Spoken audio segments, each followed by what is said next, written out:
कल महापर्व का परिणाम आएगा। लोकतंत्र के महापर्व में 7 चरणों में मतदान हुआ, सियासी बयानबाजी हुई, तल्ख टिप्पणियां हुई और बहुत कुछ ऐसा हुआ जो पहली बार लोकसभा चुनाव में देखा गया। क्या परिणाम होंगे? उत्तर प्रदेश में एनडीए की क्या स्थिति होगी?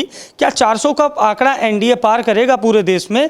क्या कुछ उम्मीदें हैं? बातचीत करने के लिए उत्तर प्रदेश सरकार के मंत्री डॉक्टर संजय निषाद हैं, जो निषाद पार्टी के राष्ट्रीय अध्यक्ष भी हैं और गठबंधन के तहत 2 सीटें इनके भी हिस्से में आई थी। आपकी पार्टी के 2 सदस्य सिंबल पर बीजेपी के चुनाव लड़े, आपका गठबंधन है, और मिशन 80 की बात यूपी में की गई, 400 पार की बात देश में की गई। कैसी तस्वीर निकलेगी कल जब मतगणना होगी? देखिए, सिंबल और शेयर अब तक 70 साल से तो सब लोग सताए गए निषाद, अभी मोदी शेयर दे रहे हैं, इसीलिए अभी 2 तो हमारे जा रहे हैं, लेकिन और 6 सांसद, 2 राज्यसभा में और 4 सांसद और भी जा रहे हैं भाजपा के। मैं इस बार वोटरों को बधाई दूंगा कि बड़ी शांति से इस बार मतदान पड़ा। पहले नेता लड़ते थे तो बड़ा अशांति रहती थी तमाम ये सब पार्टी, लेकिन इस बार जनता ने चुनाव लड़ा और जनता को सुख शांति और समृद्धि और सुरक्षा चाहिए और तीनों मोदी दे रहे हैं, इसीलिए सारे लोग। अखिलेश यादव ने अभी प्रेस कॉन्फ्रेंस की थोड़ी देर पहले, उन्होंने कहा कि जन आक्रोश एकदम चरम पर है, सरकार अपनी एजेंसियों का, अपनी ताकत का दुरुपयोग कर सकती है। उनके जो समर्थक हैं, यानी सपा और इंडिया गठबंधन के जो समर्थक हैं, वो मतगणना केंद्रों पर डटे रहें और जब तक काउंटिंग पूरी ना हो जाए तब तक ना हटे। तो कहीं ना कहीं ये मैसेज दे रहे हैं कि आप लोग कुछ गड़बड़ कर सकते हैं। एक समय एक रामायण में कहानी, जो जैसा सोचता वैसे उसका रहता, जैसे इन लोगों समय में होता था वैसे ही हो रहा। अभी देखो सतना शांति, अब ये अपने समाज को कह रहे हैं लाठी ले लो, अब मोदी जी कह रहे हैं नहीं कलम पकड़ लो, शिक्षा लो, रोजगार लो, हैं भाई ज्ञान लो, संस्कार लो और रोजगार लो, और ये लोग लाठी पकड़ा रहे हैं।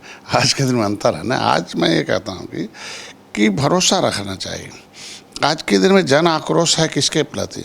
जनता जनार्दन होती, जज होती, फैसला बिना संदेश के, बिना इन्फॉर्मेशन के नहीं होती है।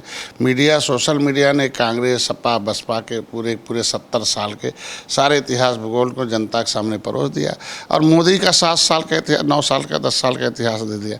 तो उन लोगों को कहा भैया इनको हटाओ, मोदी को लाओ। तो जन आक्रोश तो इन लोगों के प्रति है कि इनको मत आने। आक्रोश की बात आप कर रहे हैं, अगर हम नंबर ऑफ सीट की बात करें तो उत्तर प्रदेश और देश में कितनी सीटें एनडीए की आ रही हैं? देखो, एग्जिट पोल तो जो है ना, अब एग्जैक्ट पोल कल होगा, और एग्जैक्ट जितना हम लोगों ने बताया था उससे अधिक होगा। क्यों? कितना बताया था एक बार? 400 पार इसलिए कहा था कि 325 तो पहले थे, 72-73 सीटें सेकंड पोजीशन पर थे, जिसकी वजह से सेकंड थे वो हमारे साथ। यूपी में लगभग हम तो जीतने का प्रयास 80 करेंगे, लेकिन 2-4 सीटें टफ है, बाकी आप पहले से बेहतर परिणाम आएंगे। मतलब कौन सी सीटें आप टफ मानते हैं? रायबरेली, आजमगढ़, कन्नौज? कुछ सीटें हैं जो पश्चिम में, जहाँ विशेष वर्ग के लोगों की संख्या अधिक है, बस, और कुछ नहीं।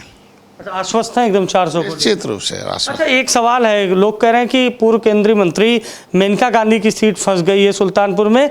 निषाद वोटरों को लुभाने के लिए संजय निषाद पहुंचे, लेकिन निषाद वोटर सपा प्रत्याशी रामभुवाल निषाद के पास चले गए। तो क्या मेनका गांधी की जीत और हार आप ही के लोग तय करेंगे, निषाद ही?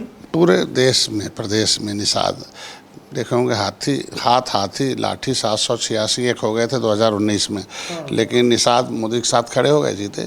इस बार देखो हाथी तो अलग हो गई है, और 786 सबके साथ हो गया है, और लाठी अलग सड़क पड़ गई है, और हाथ बस कुछ है ही नहीं उत्तर प्रदेश में।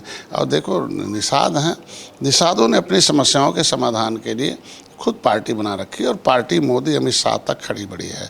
तो इसलिए कोई आदमी भदोही में कड़ा मुकाबला बताया जा रहा है विनोद बिंद और पूर्व मुख्यमंत्री कमलापति त्रिपाठी के पौत्र ललितेश त्रिपाठी के बीच। क्या तस्वीर नजर आ रही है? क्या वहाँ ब्राह्मणों ने साथ दिया है विनोद बिंद का, या ललितेश त्रिपाठी सजाती वोटरों के सहारे निकल जाएंगे? आपको पूरे देश के लोकतंत्र के बारे में एक लाइन बता दूं कि जब कोई वोटर प्रधान का चुनाव लड़ता है ना, तो प्रधान के क्षेत्र गांव में कौन प्रत्याशी प्रोफाइल और पर्सनालिटी ठीक है और जनता के विकास, लेकिन जब वो जिला पंचायत देता है तो 2-3 गांव 4 गांव दिखे, लेकिन जैसे विधानसभा में आता है तो उसे विधान कानून क्या है, नीति क्या बनेगी, तो पार्टी भी दिखाई देने लगता, प्रदेश भी दिखाई देने लगता, और प्रत्याशी दिखाई देता, तब वो अपने जिले, अपने विधानसभा। लेकिन जैसे लोकसभा का जब चुनाव होता है तो उसे राष्ट्र दिखाई देता है, और राष्ट्र को कौन आगे ले जाएगा, नेतृत्व करता होगा, तो कौन इस देश को कहाँ ले जा सकता, अर्थव्यवस्था में कौन नीति बना, तब वो दिखता है, उसके बाद तब प्रत्याशी आती है। तो यहाँ तो मोदी हैं, राष्ट्र के नाम मतदान हुआ। निश्चित रूप से देश के विकास का चुनाव है ना, किसी प्रत्येक व्यक्ति प्रत्याशी का चुनाव नहीं है। वो तो मोदी ने भरोसा किया है, इसलिए जनता ने उनको वो भरोसा किया और वोट दे रहे हैं। तो ये हमारे साथ उत्तर प्रदेश सरकार के मंत्री संजय निषाद हैं, जो निषाद पार्टी के राष्ट्रीय अध्यक्ष हैं। इनकी भी पार्टी को 2 सीटें मिली हैं, वो बीजेपी के सिंबल पर हैं और इन्होंने बड़ा दावा किया है कि इस बार जो मतदान है वो राष्ट्र के नाम पर हुआ है। फिलहाल मतगणना कल होगी, नतीजे कल शाम तक सामने आएंगे, लेकिन एनडीए के जो नेता हैं वो लगातार बड़ी जीत का दावा कर रहे हैं। सहयोगी जितेंद्र कुमार के साथ मैं अभिषेक अनादि, टीवी लखनऊ।